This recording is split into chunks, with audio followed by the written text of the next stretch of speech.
11ਵੀਂ ਜਮਾਤ ਵਿੱਚ ਪੜ੍ਹਦੇ ਸਾਰੇ ਹੀ ਵਿਦਿਆਰਥੀਆਂ ਦਾ ਅਤੇ ਉਹਨਾਂ ਨੂੰ ਪੜ੍ਹਾਉਂਦੇ ਮੇਰੇ ਅਧਿਆਪਕ ਸਾਥੀਆਂ ਦਾ ਇਸ ਕਲਾਸ ਵਿੱਚ ਬਹੁਤ-ਬਹੁਤ ਸਵਾਗਤ ਹੈ। ਪਿਆਰੇ ਵਿਦਿਆਰਥੀਓ, ਅਸੀਂ ਚੈਪਟਰ ਨੰਬਰ 3 ਨੂੰ ਡਿਸਕਸ ਕਰ ਰਹੇ ਸੀ ਆਪਣੇ ਪ੍ਰੀਵੀਅਸ ਲੈਸਨ ਦੇ ਵਿੱਚ, ਜਿਸ ਵਿੱਚ ਅਸੀਂ ਚੈਪਟਰ ਨੰਬਰ 3 ਦੇ ਸੈਕਿੰਡ ਪਾਰਟ ਜਿਹੜਾ ਕਿ ਗਲੇਸ਼ੀਅਰਸ ਦੇ ਨਾਲ ਸੰਬੰਧਿਤ ਸੀਗਾ ਦੇ ਉੱਤੇ ਚਰਚਾ ਕੀਤੀ ਸੀ ਤੇ ਉਸ ਬਾਰੇ ਪੜ੍ਹਿਆ ਸੀ। ਇਸ ਸੈਸ਼ਨ ਦੇ ਵਿੱਚ, ਇਸ ਕਲਾਸ ਦੇ ਵਿੱਚ ਅਸੀਂ ਚੈਪਟਰ ਨੰਬਰ 3 ਨੂੰ ਹੀ ਕੰਟੀਨਿਊ ਕਰਾਂਗੇ ਤੇ ਉਹਦੇ ਪਾਰਟ ਨੰਬਰ 3 ਜਿਹੜਾ ਕਿ ਪੌਣਾ ਦੇ ਨਾਲ ਸੰਬੰਧਿਤ ਹੈ ਬਾਰੇ ਗੱਲਬਾਤ ਕਰਾਂਗੇ ਤੇ ਉਸ ਬਾਰੇ ਹੀ ਪੂਰੀ ਜਾਣਕਾਰੀ ਡਿਟੇਲ ਦੇ ਵਿੱਚ ਲਵਾਂਗੇ। ਸੋ let's start with today's topic ਜਿਹੜਾ ਕਿ ਰਿਲੇਟਡ ਹੈ ਪੌਣਾ ਤੇ ਉਸਦੇ ਕਾਰਜ ਦੇ ਨਾਲ। ਇਸ ਚੈਪਟਰ ਨੂੰ ਪੜ੍ਹਨ ਤੋਂ ਪਹਿਲਾਂ ਅਸੀਂ ਇਹ ਜਾਣਨਾ ਜ਼ਰੂਰੀ ਸਮਝਦੇ ਹਾਂ ਕਿ ਅਸੀਂ ਚੈਪਟਰ ਦੇ ਵਿੱਚ ਕਰਨਾ ਕੀ ਕੁਝ ਹੈ, ਇਸ ਟੌਪਿਕ ਦੇ ਵਿੱਚ ਅਸੀਂ ਕੀ ਕੁਝ ਸਟੱਡੀ ਕਰਨ ਜਾ ਰਹੇ ਹਾਂ। What we are going to learn today.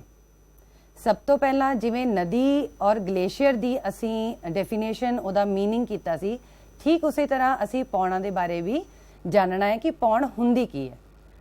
ਉਸ ਤੋਂ ਬਾਅਦ ਸੰਸਾਰ ਦੇ ਪ੍ਰਮੁੱਖ ਮਾਰੂਥਲ ਜੋ ਕਿ ਇਹਨਾਂ ਪੌਣਾਂ ਦੁਆਰਾ ਬਣਾਏ ਜਾਂਦੇ ਨੇ। ਆਫਟਰ ਦੈਟ ਪੌਣਾਂ ਦੇ ਕਾਰਜ ਜਿਹੜਾ ਕਿ ਇੰਪੋਰਟੈਂਟ ਟੌਪਿਕ ਹੈਗਾ ਆ, ਇੰਪੋਰਟੈਂਟ ਕੁਐਸਚਨ ਹੈਗਾ ਆ ਇਸ ਟੌਪਿਕ ਦਾ। It includes erosion, transportation and deposition, ਅਪਰਦਨ, ਢੋਆ ਢੁਆਈ ਅਤੇ ਨਿਖੇਪਣ। ਤੇ ਲਾਸਟ ਦੇ ਵਿੱਚ ਇਹਨਾਂ ਸਾਰੇ ਕਾਰਜਾਂ ਦੁਆਰਾ ਜੋ ਥਲਾਕ੍ਰਿਤੀਆਂ ਦਾ ਨਿਰਮਾਣ ਕੀਤਾ ਹੈ ਪੌਣ ਨੇ, ਉਸ ਬਾਰੇ ਵੀ ਡਿਟੇਲ ਦੇ ਵਿੱਚ ਪੜਾਂਗੇ। So let's start with the definition. ਪੌਣ ਹੁੰਦੀ ਕੀ ਹੈ?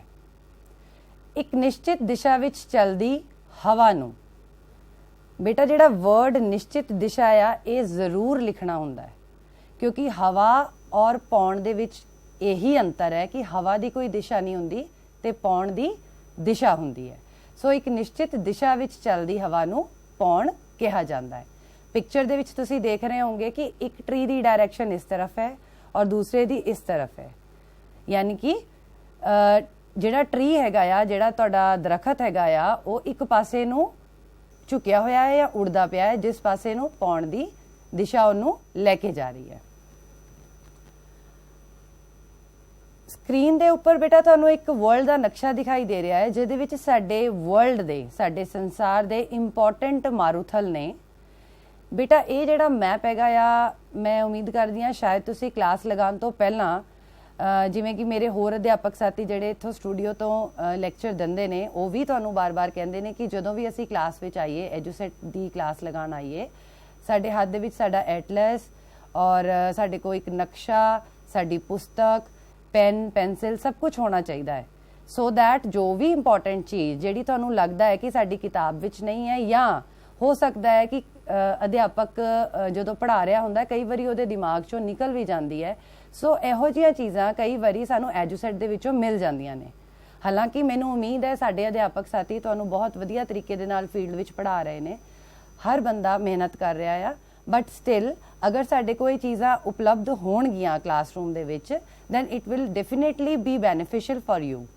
ਸੋ ਇੰਪੋਰਟੈਂਟ ਡੈਜ਼ਰਟਸ ਜਿਹੜੇ ਕਿ ਐਗਜ਼ਾਮੀਨੇਸ਼ਨ ਪੁਆਇੰਟ ਆਫ ਵਿਊ ਦੇ ਨਾਲ ਵੀ ਬਹੁਤ ਇੰਪੋਰਟੈਂਟ ਨੇ, ਉਹ ਹੈਗੇ ਨੇ, ਸਭ ਤੋਂ ਇੰਪੋਰਟੈਂਟ ਹੈ ਸਹਾਰਾ ਮਾਰੂਥਲ, ਦੈਨ ਕਾਲਾਹਾਰੀ, ਪੈਟਾਗੋਨੀਆ, ਗ੍ਰੇਟ ਵਿਕਟੋਰੀਆ, ਗੋਬੀ ਮਾਰੂਥਲ। ਇਹ ਤੁਹਾਡੇ ਜਿਹੜੇ ਮਾਰੂਥਲ ਨੇ ਬੇਟਾ, ਇਹ ਸਾਰੇ ਇੰਪੋਰਟੈਂਟ ਮਾਰੂਥਲ ਨੇ। ਇਹਨਾਂ ਦੀ ਲੋਕੇਸ਼ਨ ਔਨ ਮੈਪ ਤੁਹਾਨੂੰ ਜ਼ਰੂਰ ਆਉਣੀ ਚਾਹੀਦੀ ਹੈ, ਕਿਉਂਕਿ ਇਹ ਜਿਹੜਾ ਮੈਪ ਵਾਲਾ ਕੁਐਸਚਨ ਆਉਂਦਾ ਹੈ ਉਹਦੇ ਵਿੱਚ ਵੀ ਤੁਹਾਨੂੰ ਇਹਦੇ ਬਾਰੇ ਪੁੱਛਿਆ ਜਾ ਸਕਦਾ ਹੈ। ਅਰੇਬੀਅਨ ਮਾਰੂਥਲ is also important. Next is ਪੌਣ ਦੇ ਕਾਰਜ, which is the most important part of this topic. ਇਹਦੇ ਉੱਪਰ ਤੁਹਾਨੂੰ ਲੌਂਗ ਕੁਐਸਚਨ ਵੀ ਆ ਜਾਂਦਾ ਆ 6 ਮਾਰਕਸ ਦਾ, ਤੇ 4 ਮਾਰਕਸ ਦਾ ਤਾਂ ਇੰਪੋਰਟੈਂਟ ਹੈ ਹੀ ਹੈ। ਸੋ ਸਭ ਤੋਂ ਪਹਿਲਾਂ ਪੌਣ ਦੇ ਕਾਰਜ, ਜਿਵੇਂ ਅਸੀਂ ਨਦੀ ਔਰ ਹਿਮ ਨਦੀ ਦੇ ਵਿੱਚ 3 ਇੰਪੋਰਟੈਂਟ ਕਾਰਜ ਕੀਤੇ ਨੇ, ਸੇਮ ਉਸੇ ਤਰ੍ਹਾਂ ਇਹਦੇ ਵਿੱਚ ਵੀ 3 ਇੰਪੋਰਟੈਂਟ ਕਾਰਜ ਸਾਡੇ ਆ ਜਾਂਦੇ ਨੇ। ਦੈਟ ਇਜ਼ ਅਪਰਦਨ ਕਾਰਜ, ਢੋਆ ਢੁਆਈ ਕਾਰਜ ਐਂਡ ਨਿਖੇਪਨ ਕਾਰਜ। Apardan Karaj means erosional work, Toa Toai means transportational work, and निखेपन कारज is depositional work of wind. So इन्हां तिन्नां कारजां दे बारे पहलां आपां डिस्कस करांगे।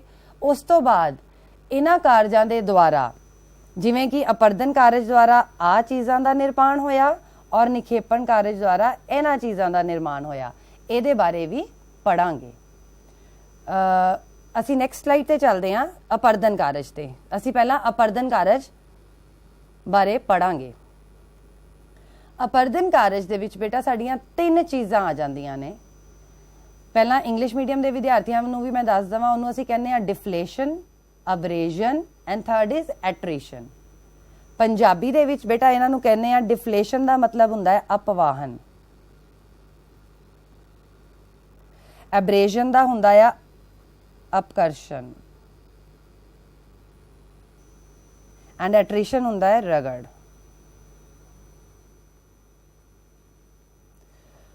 सो इन्हां तिन्नां दा डिटेल दे विच जानना बहुत जरूरी है। डिफ्लेशन की हुंदी है नैक्सट स्लाइड विच देखांगे। बेटा पिक्चर दे विच तुहानूं बिल्कुल क्लीयर नज़र आ रहा है कि पौण चलदी पई है ते पौण दी दिशा भी हैगी है, इस करके सारी दी सारी मिट्टी या रेत या जो भी धूल है ये सारी एक पासे नूं उड़ रही है।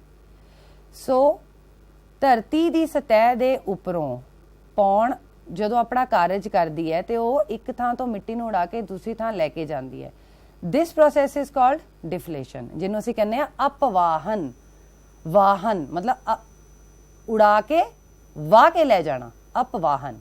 ठीक है, डायग्राम दे विच भी देखो बेटा, डिफ्लेशन दे विच की हो रहा है कि आ तुहाडी पौण आ रही है, इन्हें आ सारी दी सारी मिट्टी आ जिहड़ा पोर्शन है उड़ा लिया इत्थों और उड़ा के अगे वध जांदी है, उड़ा के अगे वध जांदी है। पहला जिहड़ा धरती दा सरफेस ही इस तरह दा सी and now it becomes like this. ठीक है, हुण इन्ना मतलब इहदे विचों अपवाहन हो चुका है, इन्नी जिहड़ी उपरों मिट्टी रेत कण है वो जा चुके ने। आई थिंक इस डायग्राम तो तुहानूं समझ आ गया होगा कि अपवाहन हुंदा की है। ये पौण दा पहला कारज है। अपर्दन कारज दे विच 3 इंपॉर्टेंट कारज आंदे ने, deflation, abrasion and attrition. So this is the first most important work of wind.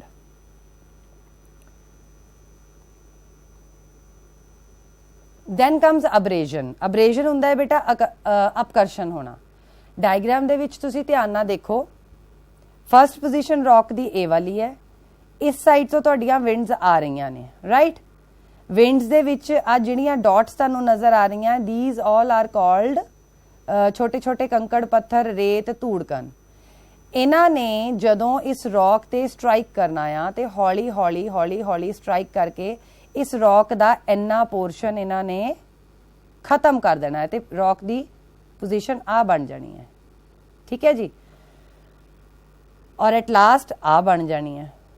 So sand और rock particles that are carried by the wind और water wear away the rock. Rock नूं तोड़ देंदे ने, वो जिहड़ा समान उहदे विच हुंदा है विंड अपने नाल लैके आई हुंदी है, वो एक कह लो टूल का काम करता है जिहड़ा कि रॉक दे उपर वज के उस रॉक की शक्ल नूं चेंज कर दिंदा है। दिस इज कॉल्ड अब्रेजन, जिन्हों असीं कहने आ अपकर्षण। Then comes attrition.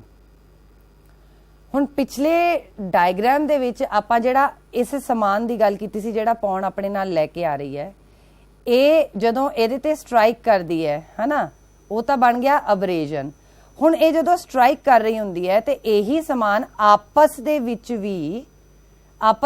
भी टक्कर एक दूजे नूं मार रहा हुंदा आ।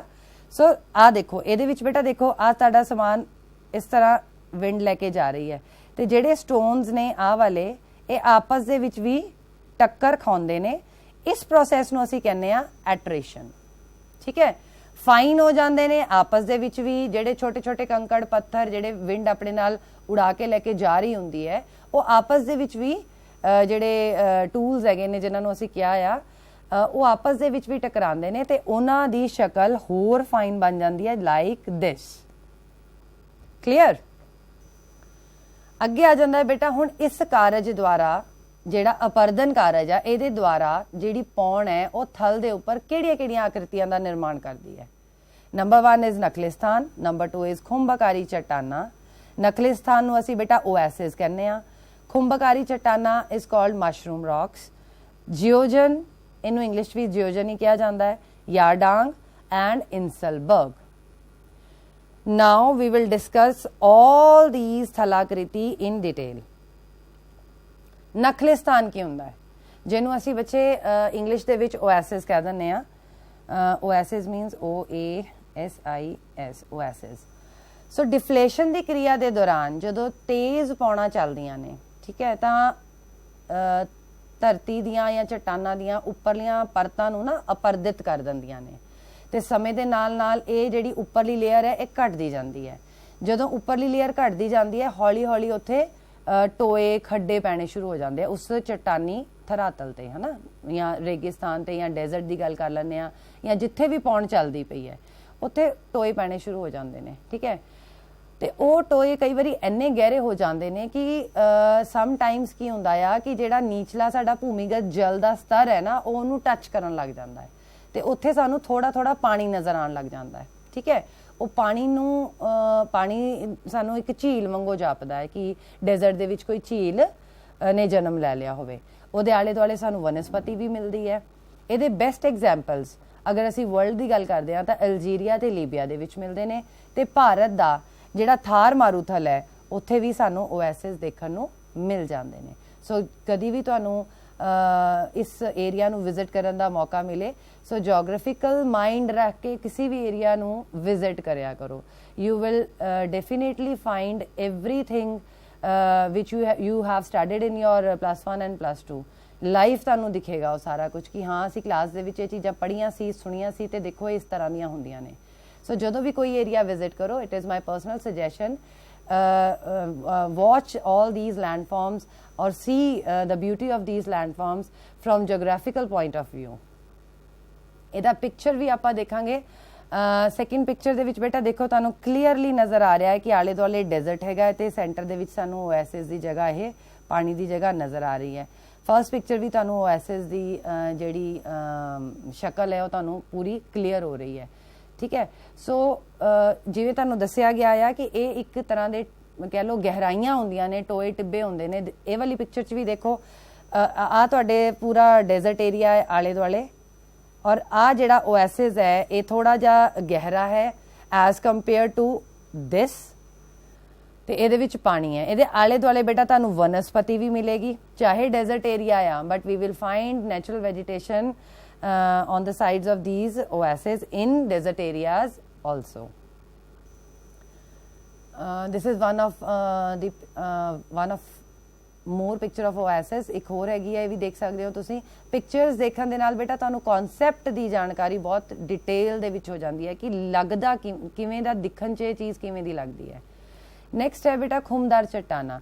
ਅਪਰਦਨ ਕਾਰਜ ਦੁਆਰਾ ਜਿਹੜੀਆਂ ਸਾਡੀਆਂ ਪੌਣਾ ਨੇ ਉਹ ਸੈਕਿੰਡ ਜਿਹੜੀ ਥਲਾਕ੍ਰਿਤੀ ਦਾ ਨਿਰਮਾਣ ਕਰਦੀਆਂ ਨੇ, ਦੈਟ ਇਜ਼ ਖੁੰਬਦਾਰ ਚਟਾਨਾ। ਖੁੰਬਦਾਰ ਖੁੰਬਾਂ ਤੁਸੀਂ ਦੇਖਿਆ ਹੀ ਹੋਣਗੀਆਂ। ਮਸ਼ਰੂਮਸ ਦੀ ਸਬਜ਼ੀ ਵੀ ਬਣਦੀ ਹੈ, ਐਜ਼ ਅ ਵੈਜੀਟੇਬਲ ਵੀ ਕਈ ਲੋਕ ਅਸੀਂ ਉਹਨਾਂ ਨੂੰ ਕੰਜ਼ਿਊਮ ਕਰਦੇ ਹਾਂ। ਸੋ ਖੁੰਬ ਦੀ ਜਿਹੜੀ ਸ਼ਕਲ ਹੁੰਦੀ ਹੈ, ਉਹਦਾ ਜਿਹੜਾ ਆਕਾਰ ਹੁੰਦਾ ਆ, ਉਹਦੇ ਵਰਗੀ ਇਹ ਚਟਾਨ ਬਣ ਜਾਂਦੀ ਹੈ। ਪੌਣ ਆਪਣੀ ਅਪਰਦਨ ਕਿਰਿਆ ਧਰਤੀ ਤੋਂ ਉੱਪਰ ਔਸਤਨ 1 ਮੀਟਰ ਤੱਕ ਹੀ ਕਰਦੀ ਹੈ, ਠੀਕ ਹੈ। ਜਿਹੜੀ ਅਪਰਦਨ ਕਿਰਿਆ ਆ ਉਹ 1 ਮੀਟਰ ਤੱਕ ਹੁੰਦੀ ਹੈ, ਠੀਕ ਹੈ। ਇਸ ਤੋਂ ਉੱਪਰ ਮਤਲਬ ਬਿਲਕੁਲ ਜਿਹੜਾ ਧਰਤੀ ਦੀ ਸਤਹ ਦੇ ਹੇਠਾਂ ਥੋੜੀ ਘੱਟ ਹੁੰਦੀ ਹੈ, ਸੈਂਟਰਲ ਪਾਰਟ ਦੇ ਵਿੱਚ ਤੁਹਾਡੀ ਜ਼ਿਆਦਾ ਹੁੰਦੀ ਹੈ ਅਪਰਦਨ ਦੀ ਕਿਰਿਆ। ਸੋ ਇਸ ਤਰ੍ਹਾਂ ਖੜੀਆਂ ਚਟਾਨਾਂ ਧਰਤੀ ਦੇ ਨੇੜੇ ਅਤੇ ਉੱਪਰਲੇ ਹਿੱਸੇ ਤੇ ਖੁਰਚੀਆਂ ਜਾਂਦੀਆਂ ਹਨ, ਪਰ ਚਟਾਨ ਦੇ ਵਿਚਕਾਰਲੇ ਹਿੱਸੇ ਤੇ ਅਪਰਦਨ ਦੀ ਕਿਰਿਆ ਜ਼ਿਆਦਾ ਹੁੰਦੀ ਹੈ, ਜਿਸ ਦੇ ਫਲਸਰੂਪ ਇਹ ਖੁੰਬ ਵਰਗੀ ਸ਼ਕਲ ਦੀਆਂ ਲੱਗਦੀਆਂ ਹਨ।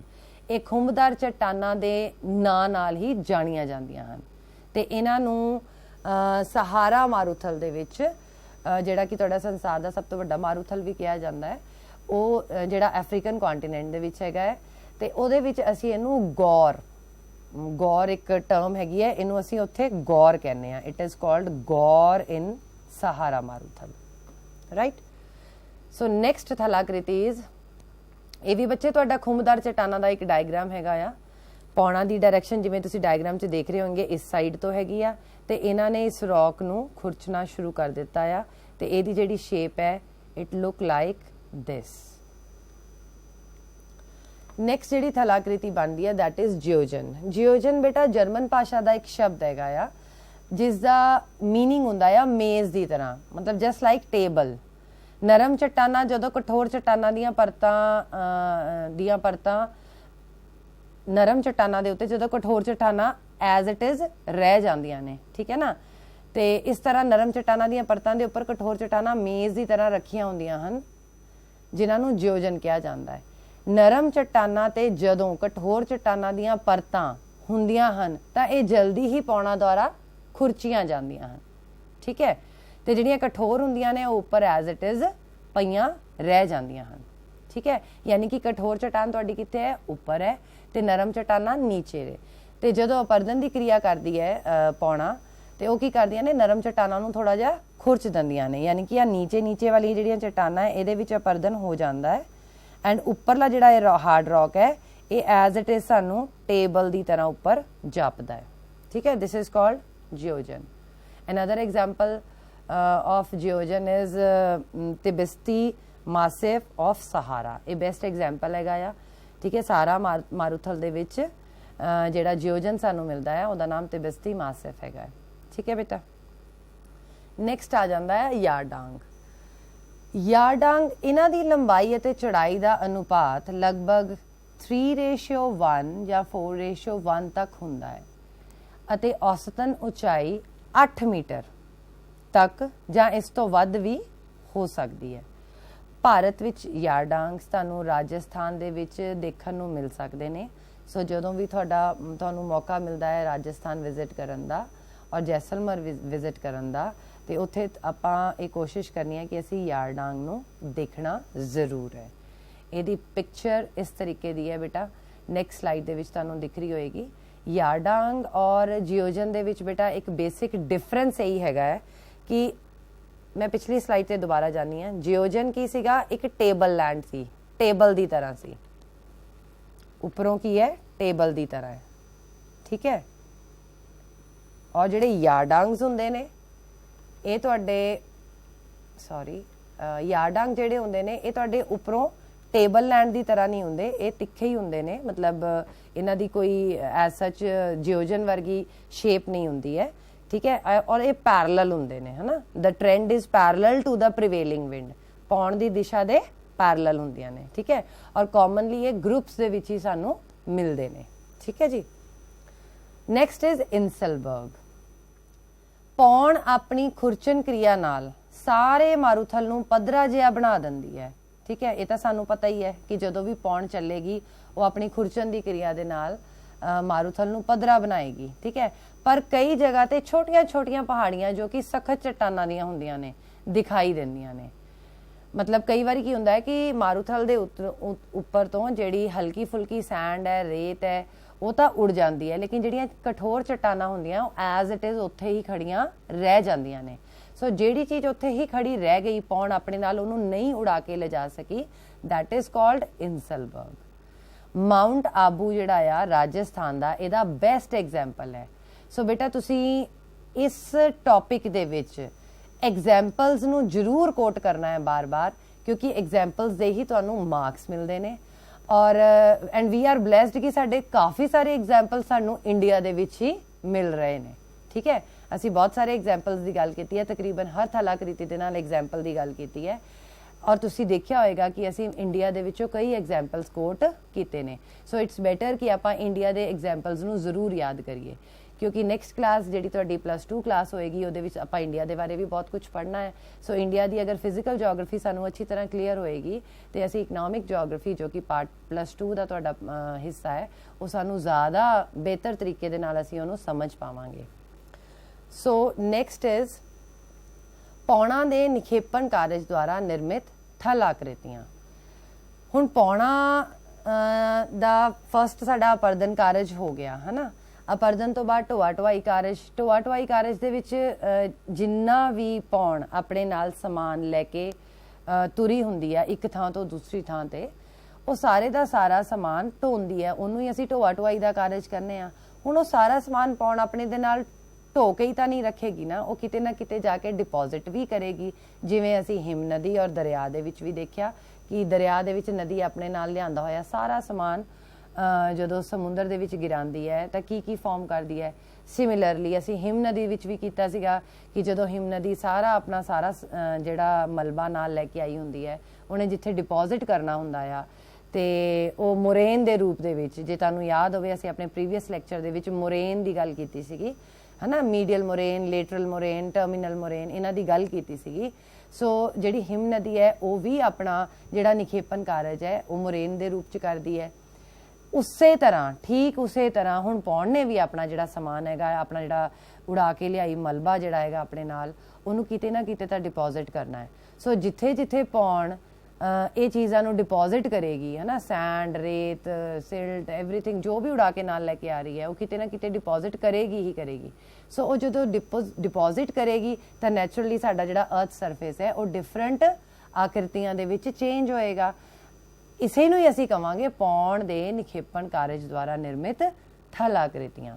ਠੀਕ ਹੈ, ਇਹ ਇੰਪੋਰਟੈਂਟ ਜਿਹੜੀਆਂ ਨੇ, ਜਿਹੜੀਆਂ ਹੁਣ ਅਸੀਂ ਡਿਸਕਸ ਕਰਨ ਜਾ ਰਹੇ ਨੇ, ਉਹ 4 ਨੇ। ਦੈਟ ਇਜ਼ ਰੇਤ ਦੀਆਂ ਲਹਿਰਾਂ, ਰੇਤ ਦੇ ਟਿੱਬੇ, ਬਰਖਾਨ ਤੇ ਲੋਇਸ ਦੇ ਮੈਦਾਨ। So we will discuss all these four landforms in detail in our ਅਗਲੀਆਂ ਸਲਾਈਡਸ। ਰੇਤ ਦੀਆਂ ਲਹਿਰਾਂ, ਪੌਣ ਜਦੋਂ ਘੱਟ ਰਫ਼ਤਾਰ ਨਾਲ ਚੱਲਦੀਆਂ ਹਨ ਤਾਂ ਆਪਣੇ ਨਾਲ ਲਿਆਂਦੇ ਹੋਏ ਰੇਤ ਦੇ ਕਣਾਂ ਨੂੰ ਲਹਿਰਾਂ ਦੀ ਸ਼ਕਲ ਵਿੱਚ ਜਮ੍ਹਾਂ ਕਰ ਦਿੰਦੀਆਂ ਹਨ। ਬੇਟਾ ਜਦੋਂ ਪੌਣ ਦੀ ਸਪੀਡ ਘੱਟ ਹੁੰਦੀ ਹੈ, ਠੀਕ ਹੈ, ਬਹੁਤ ਜ਼ਿਆਦਾ ਤੇਜ਼ ਗਤੀ ਨਹੀਂ ਹੁੰਦੀ ਉਹਨਾਂ ਦੀ, ਤੇ ਉਹ ਆਪਣੇ ਨਾਲ ਜਿੰਨਾ ਵੀ ਸਮਾਨ, ਜਿੰਨੀ ਵੀ ਰੇਤ ਕਣ, ਜਿੰਨੀ ਵੀ ਧੂਲ ਮਿੱਟੀ ਕੰਕੜ ਵਾਟਐਵਰ, ਜੋ ਵੀ ਉਹ ਚੀਜ਼ਾਂ ਆਪਣੇ ਨਾਲ ਲੈ ਕੇ ਆਈ ਹੈ, ਜਿਹਨੂੰ ਉਹ ਚੱਕਣ ਦੇ ਸਮਰੱਥ ਸੀਗੀ, ਹੈ ਨਾ, ਉਹ ਸਾਰਾ ਸਮਾਨ ਉਹ ਕੀ ਕਰਦੀ ਹੈ, ਥੋੜਾ ਖਿਲਾਰ ਕੇ ਲਹਿਰਾਂ ਦੇ ਰੂਪ 'ਚ ਡਿਪੋਜ਼ਿਟ ਕਰ ਦਿੰਦੀ ਹੈ। ਠੀਕ ਹੈ, ਕਿਉਂਕਿ ਸਪੀਡ ਜ਼ਿਆਦਾ ਨਹੀਂ ਹੈਗੀ, ਇਸ ਕਰਕੇ ਉਹ ਲਹਿਰਾਂ ਦੇ ਰੂਪ ਦੇ ਵਿੱਚ ਸਾਨੂੰ ਡਿਪੋਜ਼ਿਟ ਹੋਇਆ ਨਜ਼ਰ ਆਉਂਦਾ ਹੈ। ਇਹਨਾਂ ਲਹਿਰਾਂ ਦਾ ਜਿਹੜਾ ਆਪਸੀ ਅੰਤਰ ਹੁੰਦਾ ਆ ਉਹ ਕੁਝ ਸੈਂਟੀਮੀਟਰਸ ਦਾ ਹੀ ਹੁੰਦਾ ਆ। ਆਹ ਦੇਖੋ, ਜਿਵੇਂ ਆ ਤੁਹਾਨੂੰ ਲਹਿਰਾਂ ਨਜ਼ਰ ਆ ਰਹੀਆਂ ਹੋਣਗੀਆਂ, ਹੈ ਨਾ, ਇਸ ਤਰ੍ਹਾਂ ਦੀਆਂ। ਠੀਕ ਹੈ, ਸੋ ਇਹਨਾਂ ਦਾ ਜਿਹੜਾ ਆਪਸੀ ਡਿਫਰੈਂਸ ਹੈਗਾ, ਇਹਨਾਂ ਦਾ ਜਿਹੜਾ ਆਪਸੀ ਡਿਸਟੈਂਸ ਹੈਗਾ, ਉਹ ਕੁਝ ਸੈਂਟੀਮੀਟਰਸ ਦਾ ਹੀ ਹੁੰਦਾ ਹੈ। ਅਗਲਾ ਜਿਹੜਾ ਸਾਡਾ ਆ ਗਿਆ, ਜਿਹੜੀ ਪ੍ਰਮੁੱਖ ਥਲਾਕ੍ਰਿਤੀ ਆ ਗਈ, ਉਹ ਹੈਗੇ ਨੇ ਰੇਤ ਦੇ ਟਿੱਬੇ। ਪੌਣਾਂ ਦੇ ਰਸਤੇ ਵਿੱਚ ਜਦੋਂ ਕੋਈ ਵੀ ਰੁਕਾਵਟ ਆ ਜਾਂਦੀ ਹੈ ਤਾਂ ਪੌਣ ਦੀ ਗਤੀ ਹੌਲੀ ਹੋ ਜਾਂਦੀ ਹੈ। ਠੀਕ ਹੈ, ਪ੍ਰੀਵੀਅਸ ਸਲਾਈਡ ਦੇ ਵਿੱਚ ਆਪਾਂ ਕੀ ਕੀਤਾ, ਅਸੀਂ ਇਹ ਗੱਲ ਕਹੀ ਸੀਗੀ ਕਿ ਪੌਣਾਂ ਦੀ ਜਿਹੜੀ ਰਫ਼ਤਾਰ ਹੈ ਬਹੁਤ ਘੱਟ ਹੁੰਦੀ ਹੈ ਤਾਂ ਰੇਤ ਦੀਆਂ ਲਹਿਰਾਂ ਦਾ ਨਿਰਮਾਣ ਹੁੰਦਾ ਹੈ। ਹੁਣ ਇਹੋ ਜਿਹੀ ਰਫ਼ਤਾਰ ਦੇ ਵਿੱਚ ਜੇਕਰ ਉਹਦੇ ਸਾਹਮਣੇ ਕੋਈ ਰੁਕਾਵਟ ਆ ਜਾਂਦੀ ਹੈ, ਠੀਕ ਹੈ, ਜੇਕਰ ਉਹਦੇ ਸਾਹਮਣੇ ਕੋਈ ਰੁਕਾਵਟ ਆ ਜਾਂਦੀ ਹੈ ਤਾਂ ਪੌਣ ਦੀ ਗਤੀ ਹੋਰ ਹੌਲੀ ਹੋ ਜਾਏਗੀ, ਜਿਸ ਦੇ ਫਲਸਵਰੂਪ ਇਹ ਬਾਰੀਕ ਰੇਤ ਦੇ ਜਿਹੜੇ ਕਣ ਹੈ ਇਹ ਉੱਥੇ ਹੀ ਢੇਰੀ ਕਰ ਦਿੰਦੀ ਹੈ। ਠੀਕ ਹੈ, ਤੇ ਇਸ ਨੂੰ ਰੇਤ ਦਾ ਟਿੱਬਾ ਕਿਹਾ ਜਾਂਦਾ ਹੈ। ਆ ਤੁਹਾਡੇ ਹੈਗੇ ਨੇ ਰੇਤ ਦੇ ਟਿੱਬੇ, ਪਿਕਚਰ ਦੇ ਵਿੱਚ ਤੁਹਾਨੂੰ ਪੂਰਾ ਕਲੀਅਰ ਨਜ਼ਰ ਆ ਰਿਹਾ ਹੋਏਗਾ, ਇਹ ਤੁਹਾਡੇ ਰੇਤ ਦੇ ਟਿੱਬੇ ਨੇ। ਠੀਕ ਹੈ, ਸਿੰਪਲ ਜੀ ਗੱਲ ਹੈ ਬੇਟਾ, ਜਦੋਂ ਲਹਿਰਾਂ ਦੀ ਥੋੜੀ ਜੀ ਆਪਾਂ ਹਾਈਟ ਕਰ ਦਿੰਨੇ ਆ, ਹਨਾ, ਥੋੜੀ ਜੀ ਹਾਈਟ ਕਰ ਦਈਏ ਲਹਿਰਾਂ ਦੀ ਹੀ। ਠੀਕ ਹੈ, ਕਿਉਂ ਕਰ ਦਈਏ ਹਾਈਟ, ਪਹਿਲਾਂ ਹਾਈਟ, ਜਦੋਂ ਹਾਈਟ ਨਹੀਂ ਹੈ ਦੈਟ ਇਜ਼ ਰੇਤ ਦੀਆਂ ਲਹਿਰਾਂ, ਜਦੋਂ ਥੋੜੀ ਜੀ ਹਾਈਟ ਹੋ ਗਈ ਵਾਏ, ਕਿਉਂਕਿ ਕੋਈ ਆਬਸਟੈਕਲ ਵਿੰਡ ਦੇ ਰਸਤੇ ਦੇ ਵਿੱਚ ਆ ਗਿਆ। ਠੀਕ ਹੈ, ਤਾਂ ਉਹਨੇ ਉੱਥੇ ਹੀ ਸਮਾਨ ਸਾਰਾ ਢੇਰੀ ਕਰਤਾ, ਤੇ ਨੈਚੁਰਲੀ ਉਹ ਜਿਹੜੀ ਲਹਿਰ ਹੈ ਉਹ ਥੋੜੀ ਜੀ ਤਾਂ ਉੱਚੀ ਹੀ ਫਾਰਮ ਹੋਏਗੀ ਨਾ। ਸੋ ਥੋੜੀ ਜੀ ਉੱਚੀ ਜੀ ਲਹਿਰ ਜਿਹੜੀ ਫਾਰਮ ਹੋ ਜਾਏਗੀ ਉਹ ਸਾਡਾ ਲੈਂਡਫਾਰਮ ਚੇਂਜ ਕਰ ਦੇਗੀ। ਠੀਕ ਹੈ, ਸੋ ਦੈਟ ਵਿਲ ਬਿਕਮ ਰੇਤ ਦੇ ਟਿੱਬੇ। ਠੀਕ ਹੈ ਬੇਟਾ, ਯੂਜੂਅਲੀ ਆਪਾਂ ਇੱਧਰ ਚਲੇ ਜਾਈਏ ਬਠਿੰਡਾ ਸਾਈਡ, ਜੇ ਆਪਾਂ ਪੰਜਾਬ ਦੀ ਵੀ ਗੱਲ ਕਰੀਏ ਤਾਂ ਸਾਨੂੰ ਰੇਤ ਦੇ ਟਿੱਬੇ ਈਜ਼ੀਲੀ ਦੇਖਣ ਨੂੰ ਮਿਲ ਜਾਂਦੇ ਨੇ। ਹੁਣ ਇਹ ਰੇਤ ਦੇ ਟਿੱਬੇ ਵੀ ਕਈ ਕਿਸਮ ਦੇ ਹੁੰਦੇ ਨੇ, ਕਈ ਸ਼ੇਪਸ ਦੇ ਹੁੰਦੇ ਨੇ। ਠੀਕ ਹੈ ਬੇਟਾ, ਤੁਹਾਨੂੰ ਇੱਥੇ 6 ਤੁਹਾਨੂੰ ਸ਼ੇਪਸ ਨਜ਼ਰ ਆ ਰਹੀਆਂ ਹੋਣਗੀਆਂ। ਫਸਟ ਹੈਗਾ barchan, then transverse, then barchanoid, then longitudinal, then parabolic and star. ਇਹ ਜਿਹੜਾ ਵੀ ਵਿਊ ਹੈ ਬੇਟਾ ਤੁਹਾਨੂੰ ਏਰੀਅਲ ਵਿਊ ਦਿਖਾਇਆ ਜਾ ਰਿਹਾ ਹੈ, ਮਤਲਬ ਜੇ ਮੰਨ ਲਓ ਅਸੀਂ ਥਲਾਕ੍ਰਿਤੀ ਨੂੰ ਬਿਲਕੁਲ ਉੱਪਰੋਂ, ਠੀਕ ਹੈ, ਦੇਖ ਰਹੀ ਹੋਈਏ ਤਾਂ ਸਾਨੂੰ ਕਿਵੇਂ ਦਾ ਲੱਗੇਗਾ। ਜਿਹੜੇ ਲੌਂਗੀਟਿਊਡਨਲ ਤੁਹਾਡੇ ਰੇਤ ਦੇ ਟਿੱਬੇ ਨੇ ਉਹ ਲੰਬੇ ਲੰਬੇ ਹੋਣਗੇ, ਲੰਬਾਕਾਰ। ਠੀਕ ਹੈ, ਇਸ ਤਰ੍ਹਾਂ ਫਾਰਮ ਹੋਣਗੇ। ਜਿਹੜੇ ਪੈਰਾਬੋਲਿਕ ਹੋਣਗੇ ਉਹ ਤੁਹਾਡੇ ਯੂ ਸ਼ੇਪਡ ਹੋਣਗੇ। ठीक है। इस तरह आ रेत के टिब्बे ने तुहाडे स्टार लाइक जिहड़े होणगे वो जे आपां उपरों हाइट तो देख रहे हैं तो सानू इस तरह के दिखणगे जस्ट लाइक स्टार स्टार, ठीक है। ट्रांसवर्स जिहड़े हुंदे ने वो सॉर्ट ऑफ जिवें साडीआं रेत दीआं लहरां सीगीआं सॉर्ट ऑफ उदां दे होणगे, ठीक है। बरखांस जिहड़े होणगे वो तुहाडे एक पासा उन्हां दा उच्चा होएगा दूसरा नीवा होएगा, ठीक है। ये भी यू शेप्ड ही होणगे बट पैराबोलिक जिन्ने यू शेप्ड नहीं होणगे, ठीक है। ये ज़्यादा यू शेप्ड हुंदे ने, ये तुहाडे थोड़े सी शेप्ड आ जांदे ने, ठीक है जी। नैक्सट आ गया साडा जिहड़ी इंपॉर्टेंट थलाकृति है दैट इज़ बरखान। बरखान जिहड़ा बेटा वर्ड हैगा आ ये तुर्किस्तानी वर्ड है, इनू असी हिल ऑफ सैंड भी कह दिंदे आ, ठीक है। तो तुर्किस्तान दे विच सानू ये यूजुअली ज़्यादा देखने को मिलते हैं, ठीक है। मिलते सानू कई थावां ते मिलते हैं बट तुर्किस्तान दे विच असी इहनू हिल ऑफ सैंड कहने आ, ठीक है। और ये है तुर्किस्तानी वर्ड इस करके असी इहदा जिक्र करना इत्थे बहुत ज़रूरी सीगा।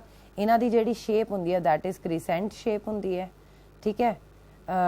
ते इन्हां दी जिहड़ी ढलान हुंदी है ना बेटे वो पौण विमुखी पासियों काफ़ी तिखी हुंदी है। पौण विमुखी मीनस इस डायग्राम दे विच आ तां होगी पौण मुखी ढलान जिधरों पौण आ रही है एंड दिस इज़ कॉल्ड पौण विमुखी ढलान जिधरों पौण नहीं आ रही, मतलब पौण दी डायरैक्शन तां ये है इस करके उन्हें इत्थे सी बनाता, ठीक है जी।